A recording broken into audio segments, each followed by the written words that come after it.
যখন তুমি নিজের রক্তের মানুষের দ্বারা কষ্ট পাবে, তখন তুমি একবার নবী ইউসুফ আলাইহিস সালামের কথা মনে করো।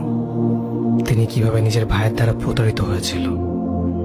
যখন তোমার বাবা মা না বুঝে তোমার বিরুদ্ধাচরণ করে, তখন নবী ইব্রাহিম আলাইহিস সালামের কথা মনে করো। তার বাবা তাকে আগুনে নিক্ষেপ করায় ভূমিকা রেখেছিল। যখন তুমি সমস্যা থেকে পরিত্রাণের জন্য কোনো পথ পাবে না, তখন ইউনুস আলাইহিস সালামের কথা ভেবো। তিনি কতটা সময় তিমি মাছের পেটে আটকা পড়েছিল। যখন তোমার নামে কেউ মিথ্যা অপবাদ ছড়িয়ে দেবে, তখন মা আয়েশা রাদিয়াল্লাহু আনহার কথা মনে করো। তার নামে পুরো শহর জুড়ে কুৎসা রচনা করা হয়েছিল। যখন তুমি অসুস্থ ব্যথার যন্ত্রণায় কাতরাতে থাকো, তখন নবী আইয়ুব আলাইহিস সালামের কথা ভেবো। তিনি ভয়ঙ্কর এক ভাইরাসজনিত রোগে আক্রান্ত হয়ে তোমার থেকে বেশি কষ্ট পেয়েছিল। যখন তুমি দিনের কোনো বিধান নীতিতে যুক্তি খুঁজে পাও না, তখন নবী নূহ আলাইহিস সালামের কথা ভেবো। তিনি কোনো প্রশ্ন ছাড়াই মরুভূমিতে নৌকা তৈরি করেছিল।